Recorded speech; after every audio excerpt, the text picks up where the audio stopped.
Welcome to LTX classes. ఈ రోజు మనం UPSC general studies FLT 9 history questions అనేది డిస్కస్ చేయడం జరుగుతుంది. And going into the session, first question వచ్చేసి consider the following pairs of ancient ports and their locations అని ఇచ్చారు.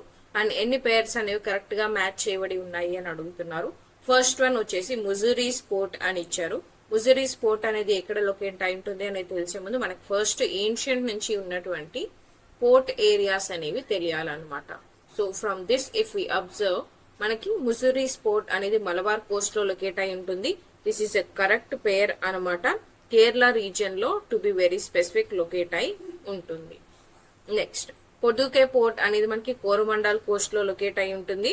This is also correct, which means Arikamedu near Puducherry eastern Ghats లో మనకి ఈ యొక్క పోర్ట్ అనేది లొకేట్ అయి ఉంటుంది.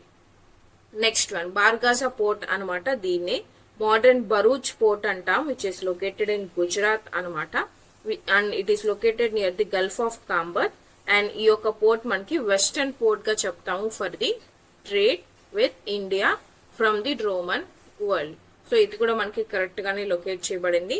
సో 1, 2, 3 ఆర్ కరెక్ట్ అనమాట. Hence answer will be option C.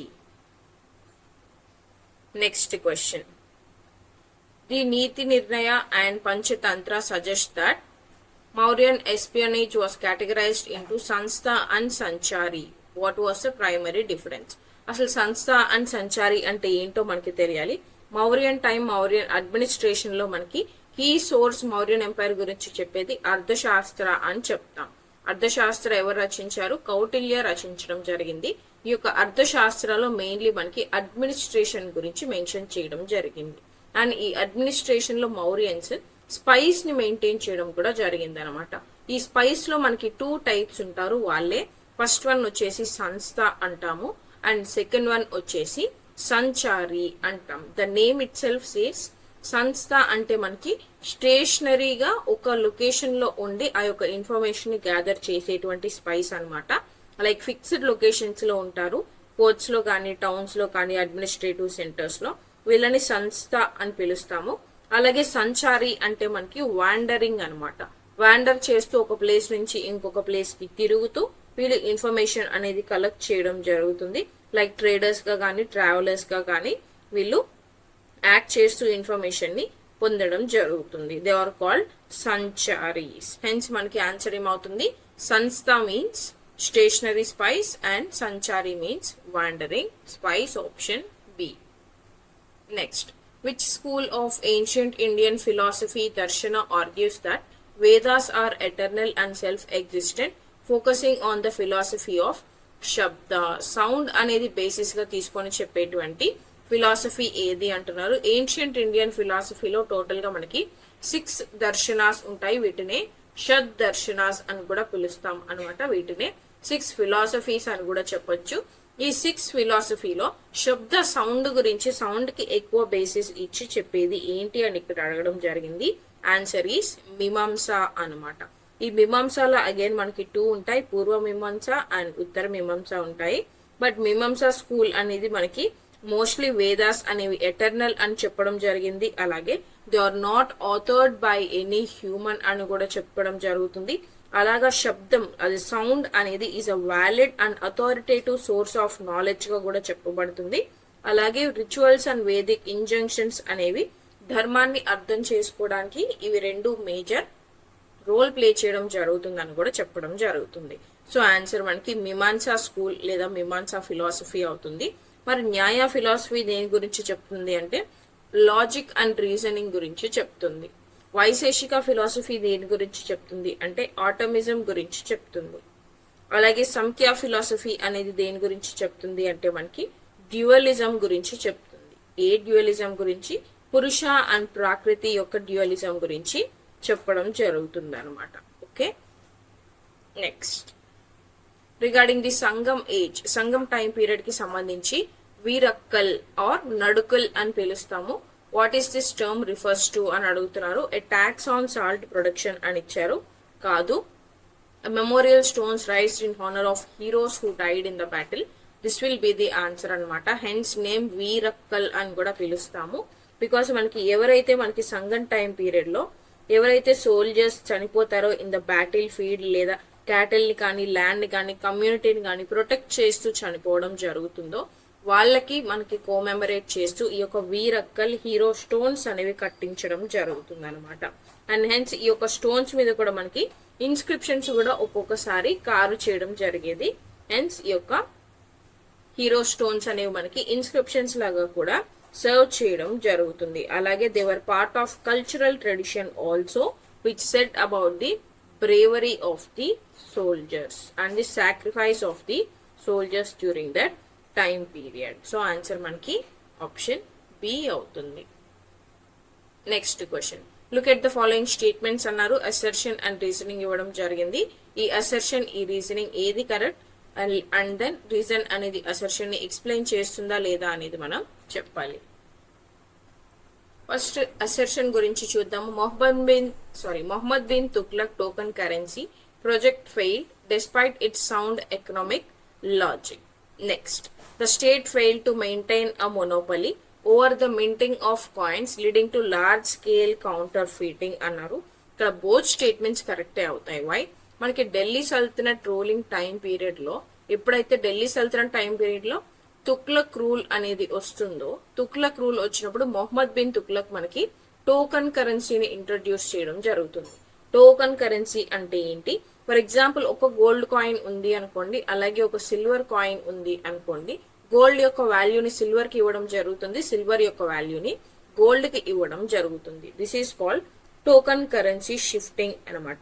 Mohammed bin Tughlaq తీసుకొచ్చినటువంటి ఈ టోకన్ కరెన్సీలో ఏమవుతుందంటే బ్రాస్ లేదంటే కాపర్ కాయిన్స్ ని షిఫ్ట్ చేయడం జరిగింది విత్ ది సిల్వర్.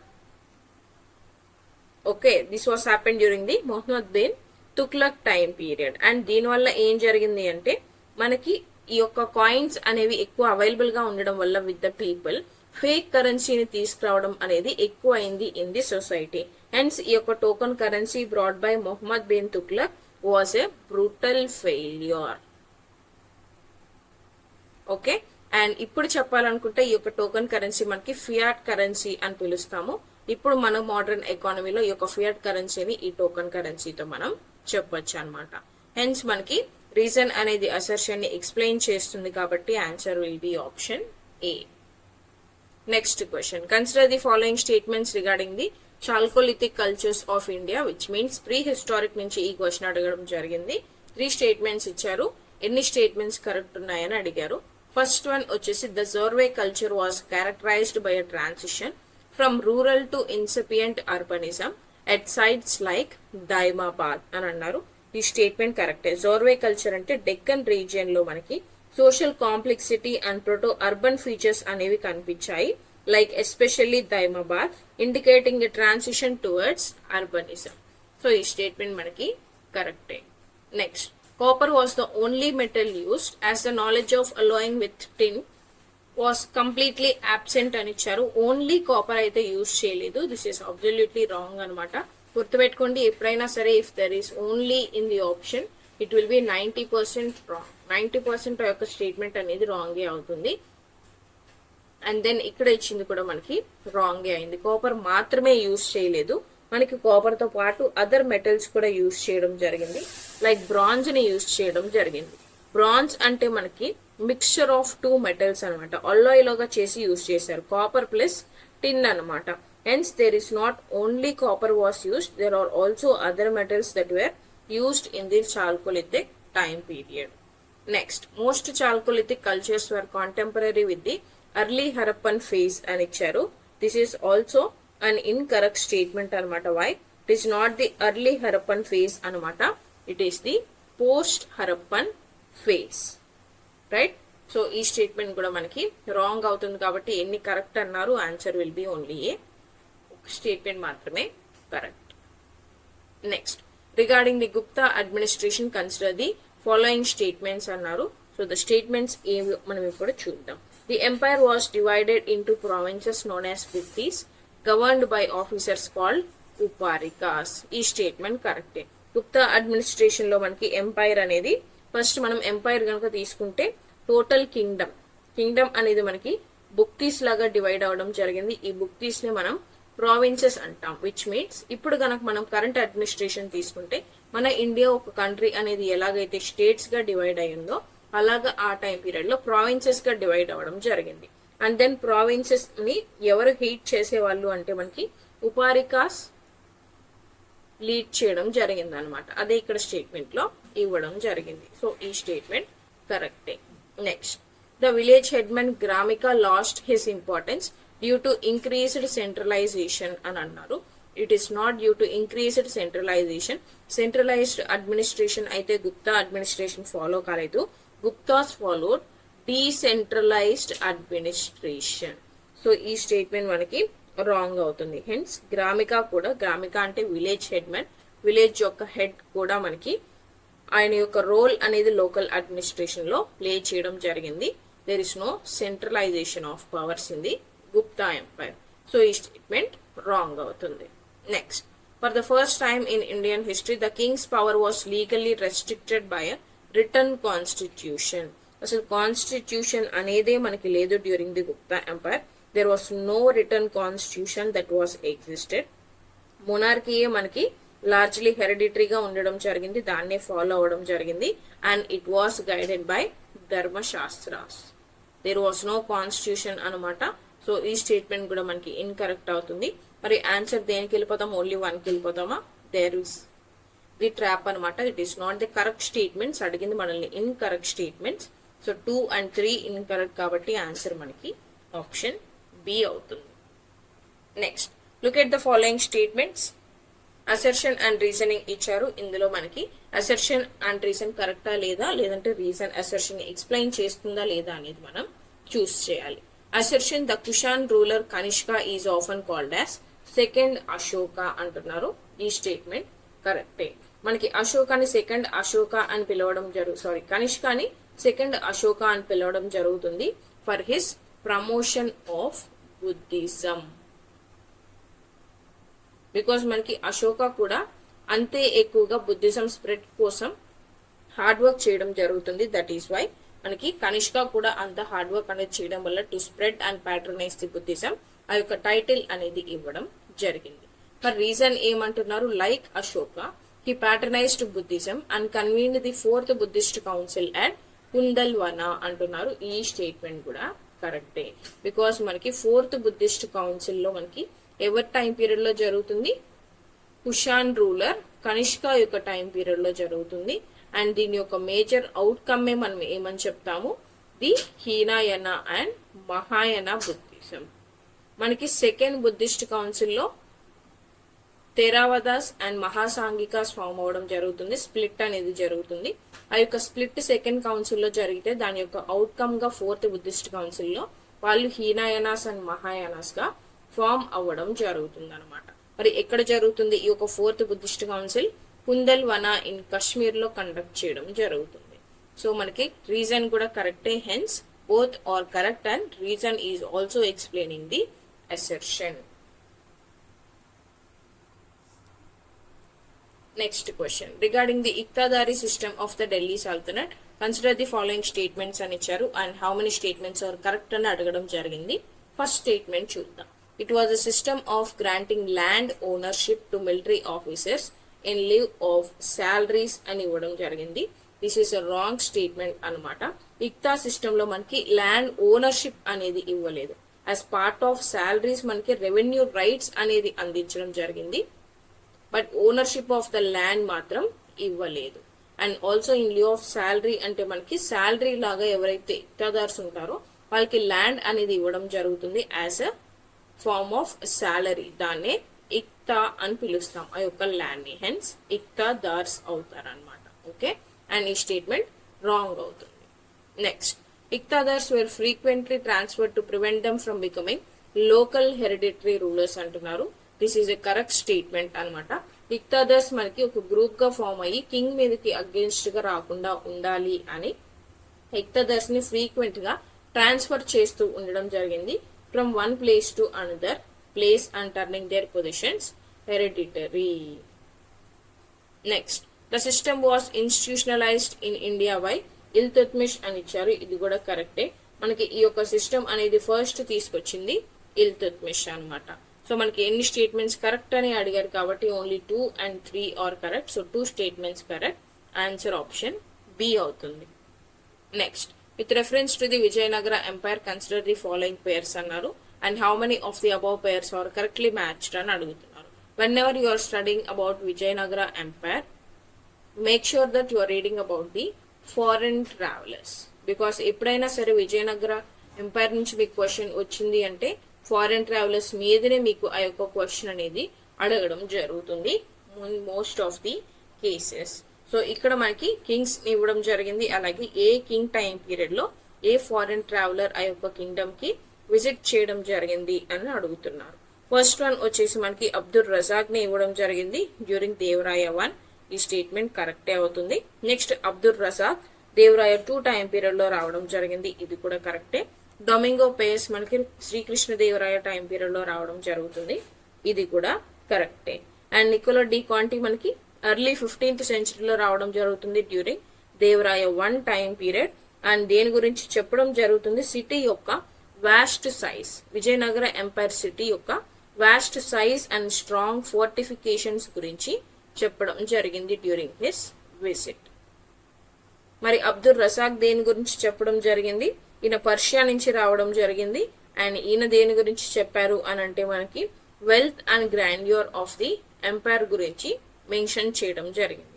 అలాగే డొమింగో పేస్ మనకి పోర్చుగీస్ నుంచి రావడం జరిగింది టు ఇండియా. అండ్ అలాగే ఈయన టైం పీరియడ్ లో మనకి దేని గురించి చెప్పారు, ఎంపైర్ యొక్క ప్రాస్పెరిటీ అండ్ ఎంపైర్ యొక్క అడ్మినిస్ట్రేషన్ అనేది ఎలా జరుగుతుంది అనే దాని గురించి చెప్పడం జరిగింది అనమాట. And who is the another foreign traveller who visited during Srikrishna Devaraya time period, it is Barbosa. So ఈ ఇద్దరు ట్రావెలర్స్ కూడా శ్రీకృష్ణ దేవరాయ టైం పీరియడ్ లోనే రావడం జరుగుతుంది, గుర్తుపెట్టుకోండి. మరి how many pairs are correctly match, 3 are correctly matched కాబట్టి answer will be option C. Next question, consider the following statements regarding the mansabdari system of Akbar. Akbar time period లో తీసుకొచ్చినటువంటి మన్సబ్దారీ సిస్టమ్ గురించి ఇక్కడ 3 స్టేట్మెంట్స్ ఇవ్వడం జరిగింది. అండ్ ఎన్ని స్టేట్మెంట్స్ కరెక్ట్ గా ఉన్నాయి ఇక్కడ అని అడుగుతున్నారు. ఫస్ట్ వన్ వచ్చేసి every officer was assign a zat rank and sawar rank. Zat అంటే మనకి ర్యాంక్ ఆర్ శాలరీ గురించి చెప్తుంది. సవార్ ర్యాంక్ అంటే నెంబర్ ఆఫ్ క్యావలరీ మెన్, ఎంతమందిని వాళ్ళకి ఇవ్వడం జరుగుతుంది అని ఇక్కడ ఇచ్చారనమాట. మరి ఈ స్టేట్మెంట్ కరెక్ట్ అవుతుందా అంటే ఎస్. మనకి ఈచ్ మన్సబ్దార్ ఎవరైతే ఉంటారో వాళ్ళకు ఒక జాట్ ర్యాంక్ అనేది ఉంటుంది. జాట్ ర్యాంక్ అనేది మనకి స్టేటస్ అండ్ శాలరీ గురించి చెప్తుంది. అంటే ఆ సోల్జర్ యొక్క ర్యాంక్ అనేది ఎక్కడ ఉంది అనే దాని గురించి చెప్తుంది, వాళ్ళ శాలరీ గురించి చెప్తుంది. అండ్ సవార్ ర్యాంక్ అంటే మనకి ఎంత క్యావలరీని వాళ్ళు మెయింటైన్ చేయాలి. క్యావలరీ అంటే నథింగ్ బట్ హార్స్ అనమాట. హార్స్ ఆర్మీ అనేది ఉంటుంది కదా, సో ఈ హార్స్ ఆర్మీ అనేది క్యావలరీ మంది ఎంత మందిని మెయింటైన్ చేయాలి అనే దాని గురించి ఈ సవర్ ర్యాంక్ అనేది చెప్పడం జరుగుతుంది. That is the first statement కరెక్టే. Next, the mansab was a hereditary position passed from father to son అని ఇచ్చారు. ఇది ఇన్కరెక్ట్ స్టేట్మెంట్ అనమాట. మన్సబ్దారీ సిస్టమ్ అనేది ఇట్ ఈస్ నాట్ హెరిడిటరీ. అది ఫాదర్ నుంచి సన్ కి పాస్ అయ్యేటువంటి హెరిడిటరీ సిస్టమ్ కాదు. అపాయింట్మెంట్స్ అండ్ ప్రమోషన్స్ అనేది ఎంపరర్ ఎవరైతే ఉంటారో ఎంపరర్ డైరెక్ట్ గా కంట్రోల్ చేయడం జరిగింది. And it is not hereditary. Why? Because అది లాయల్టీని బేస్ చేసుకుని సెంట్రల్ అథారిటీ ఫిక్స్ చేసిన తర్వాతనే ఆ యొక్క పవర్ అనేది ఇవ్వడం జరిగేది. Hence it is not hereditary. So second statement incorrect. Next, all mansabdars were required to be paid in land, that is called jagirs only అని ఇచ్చారు. ఈ స్టేట్మెంట్ కూడా ఇన్కరెక్ట్ అనమాట. ఓన్లీ జాగిర్స్ అంటే మనకి ల్యాండ్స్ అనమాట. ఓన్లీ ల్యాండ్స్ ద్వారానే పే చేయాలి అనేటువంటి రూల్ ఏమీ లేదు. They can be paid either in cash లేదా ఇన్ ల్యాండ్ ఫామ్, దాన్నే జాగిర్స్ అంటాం అనమాట. Anything can be paid to the soldiers. So ఈ స్టేట్మెంట్ కూడా రాంగ్ అవుతుంది. అండ్ చెక్ హియర్ ఇక్కడ కూడా మనకి ఓన్లీ అని ఇవ్వడం జరిగింది. హెన్స్ ఈ స్టేట్మెంట్ రాంగే అయింది. సో 2 స్టేట్మెంట్స్ ఇన్కరెక్ట్ కాబట్టి ఓన్లీ 1 కరెక్ట్ కాబట్టి answer will be option A. Next question, regarding the home rule league movement consider the following statements అంటున్నారు. అండ్ ఎన్ని స్టేట్మెంట్స్ కరెక్ట్ గా ఉన్నాయి అని అడగడం జరిగింది. First one, Tilak and Annie Besant operated through a single unified league అని ఇచ్చారు. This is a mistake అనమాట. సింగిల్ యూనిఫైడ్ లీగ్ కాదు. బాలగంగాధర్ తిలక్ మనకి ఒక హోమ్ రూల్ లీగ్ ని ఎస్టాబ్లిష్ చేయడం జరిగింది అండ్ యానీ బెసెంట్ మనకి ఇంకొక హోమ్ రూల్ లీగ్ ని ఎస్టాబ్లిష్ చేయడం జరిగింది. So it is not a single unified league. ఈ స్టేట్మెంట్ రాంగ్ అవుతుంది. Next, Tilak's league was restricted to Maharashtra, Karnataka and central provinces అని ఇచ్చారు. ఈ స్టేట్మెంట్ కరెక్టే. బాలగంగాధర్ తిలక్ యొక్క లీగ్ వచ్చేసి mainly Maharashtra excluding the Bombay city and అలాగే కర్ణాటక అండ్ సెంట్రల్ ప్రావిన్సెస్ ని ఇంక్లూడ్ అయి ఉండింది. సో ఈ స్టేట్మెంట్ కరెక్టే. Next, the movement focused on achieving Swaraj through revolutionary violence అని ఇచ్చారు. ఈ స్టేట్మెంట్ ఇన్కరెక్ట్ అనమాట. ఈ మూవ్మెంట్ స్వరాజ్ ని ఫోకస్ చేయడం జరిగింది, that is true, but through constitutional and peaceful means అనమాట, not through revolutionary violence. Okay, so ఈ స్టేట్మెంట్ కూడా మనకి రాంగ్ అవుతుంది. సో 1 and 3 రాంగ్ కాబట్టి ఓన్లీ ఒకటే correct. Answer will be option A.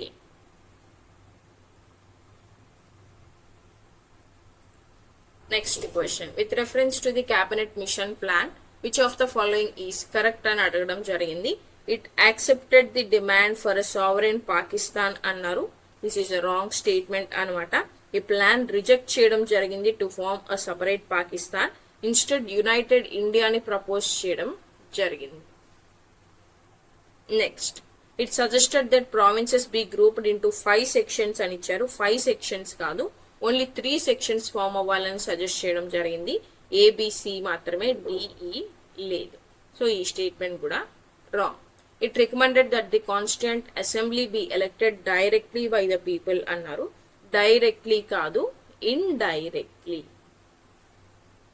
Indirectly to be elected by provincial legislatures, not directly by the people అనమాట. So ఈ statement wrong అయింది కాబట్టి what will be the answer? Option B అనేది answer అవుతుంది. It proposed a weak centre with powers limited to defence, foreign affairs and communications.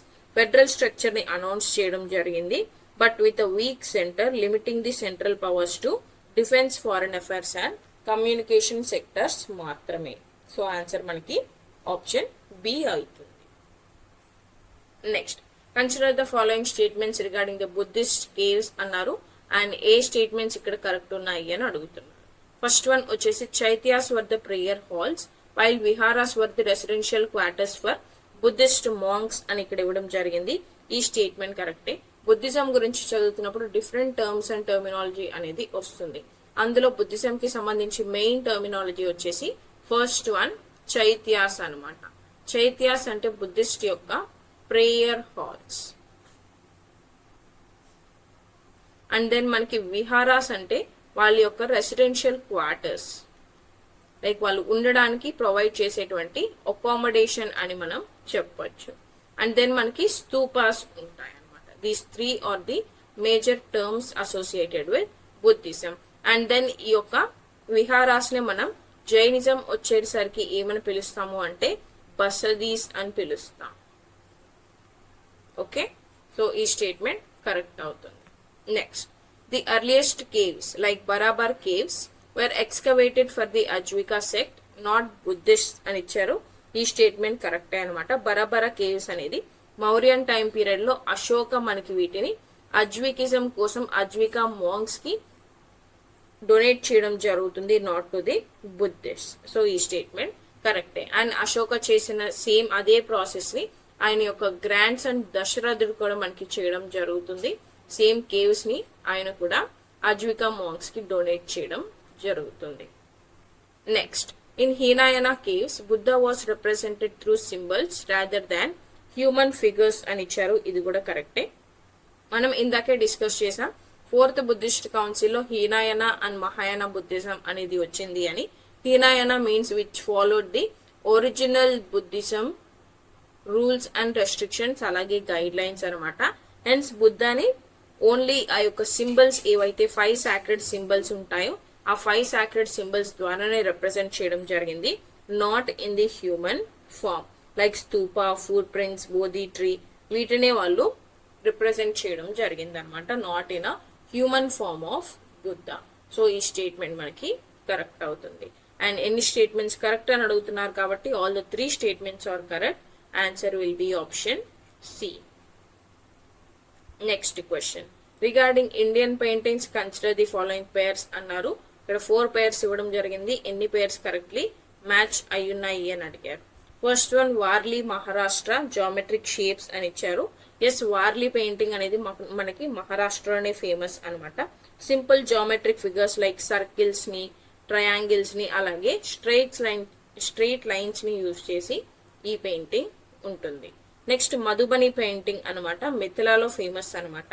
In Bihar natural dice and finger painting అని ఇచ్చారు. బీహార్ లో మనకి natural dice ని use చేసి, traditional techniques ని use చేసి like finger painting, twigs and brushes ఈ యొక్క పెయింటింగ్ ని చేయడం జరుగుతుంది. సో ఈ పేరు కూడా కరెక్టే. నెక్స్ట్ పట్టచిత్ర పెయింటింగ్ అనమాట. Pattachitra is famous in Odisha. పట్ట అంటే మనకి క్లాత్ అనమాట, చిత్ర మీన్స్ పెయింటింగ్. సో ఈ స్టేట్మెంట్ కూడా మనకి కరెక్ట్ అవుతుంది. ఫోర్త్ వన్ వచ్చేసి తాంకా ఇవ్వడం జరిగింది, which is famous in Sikkim అనమాట. ఇది మనకి రాంగ్ స్టేట్మెంట్. ఇక్కడ ఇది తాంగ్తా అనేది మనకి టిబెటన్ బుద్ధిజం గురించి చెప్తుంది. Not silk embroidery painting. Ladakh, Himachal Pradesh and Sikkim లో famous, but it is primarily associated with cotton or silk అనమాట, and not specifically silk embroidery. Hence ఈ స్టేట్మెంట్ మనకి ఇన్కరెక్ట్ అవుతుంది. సో 1, 2, 3 కరెక్ట్ కాబట్టి answer will be option B. Only 3 are correct. Next, with reference to classical Carnatic music, consider the following statements and any statements correct చూడాలి. First one, it is heavily influenced by Persian and Islamic music styles అన్నారు. ఈ statement మనకి కరెక్టే అవుతుంది. Next, sorry, this is wrong అనమాట. Carnatic music అనేది మనకి largely in south India with minimal Persian and Islamic influence అనమాట. సో ఈ స్టేట్మెంట్ రాంగ్ అవుతుంది. Next, it follows the melakarta system of 72 ragas అన్నారు. ఇది కరెక్టే. మనకి మెలకర్తా సిస్టమ్ ని బేస్ చేసుకుని 72 రాగాస్ లోకి క్లాసిఫై చేయడం జరుగుతుంది ఈ యొక్క కర్ణాటిక్ మ్యూజిక్ ని. Next, the trinity of Carnatic music includes Tyagaraja, Muthuswami Dikshitar and Shyama Shastri అని ఇచ్చారు. ఎస్, వీళ్ళ ముగ్గురిని మనకి foundational composers of Carnatic music అని కూడా పిలుస్తాము. హెన్స్ ట్రినిటీ అంటే మనకి ఈ ముగ్గురు రావడం జరుగుతుంది. ఈ స్టేట్మెంట్ కరెక్టే.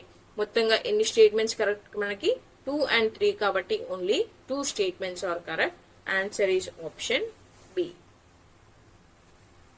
Next question, consider the following statements అన్నారు and which of the statements are correct అనేది మనం చూడాలి. The Shore Temple at Mahabalipuram is considered one of the earliest structural temples in South India అని ఇచ్చారు. ఈ స్టేట్మెంట్ కరెక్టే అనమాట. మహాబలిపురంలో నిర్మించినటువంటి ఈ యొక్క షోర్ టెంపుల్ అనేది మనకి one of the earliest stone built temples అని మనం చెప్పొచ్చు. లైక్ అప్పటి వరకు ఫాలో అయినటువంటి rock cut architecture, rock cut style నుంచి ఈ యొక్క స్టోన్ బిల్డ్ కి షిఫ్ట్ అవ్వడం జరుగుతుంది. ఈ స్టేట్మెంట్ కరెక్టే. It was build during the reign of Pallava king Narasimhavarman II అని ఇచ్చారు. ఈ స్టేట్మెంట్ కూడా కరెక్టే అవుతుంది.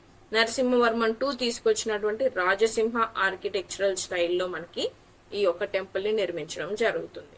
అండ్ రిమెంబర్, టోటల్ పల్లవాస్ మనకి తీసుకొచ్చింది 4 types of architectural styles in building the temples. Okay, ఈ 4 లో మనకి నరసింహవర్మన్ II తీసుకొచ్చిన రాజసింహ స్టైల్లో ఈ యొక్క షోర్ టెంపుల్ ని నిర్మించడం జరిగింది. Only so both 1 and 2 are correct కాబట్టి answer will be option C. Next question. Kudiyattam is a traditional performing art form from Kerala that is recognized by UNESCO. It is a form of ani adigaru. It is a form of Sanskrit theatre anamata. Kudiyattam anedi manaki one of the oldest surviving Sanskrit traditions of India అని చెప్పొచ్చు, which is performed in the Kerala region. And also ఇందులో మనకి dance ఉంటుంది, అలాగే drama ఉంటుంది, అలాగే ritualistic performance కూడా mix చేసి ఈ యొక్క ప్రెజెంటేషన్ అనేది ఉంటుంది. అండ్ ట్రెడిషనల్లీ దీన్ని ఎక్కడ పర్ఫార్మ్ చేస్తారు అంటే మనకి టెంపుల్స్ లో పర్ఫార్మ్ చేయడం జరుగుతుంది. అండ్ ఇది మనకి యునెస్కో కూడా ఇంటాంజిబుల్ కల్చరల్ హెరిటేజ్ లో భాగంగా దీన్ని రిప్రజెంట్ చేయడం, రికగ్నైజ్ చేయడం కూడా జరిగింది. హెన్స్ ఆన్సర్ మనకి ఆప్షన్ బి అవుతుంది. These are the questions of the 9th FLT history questions. Thank you so much for watching and all the best.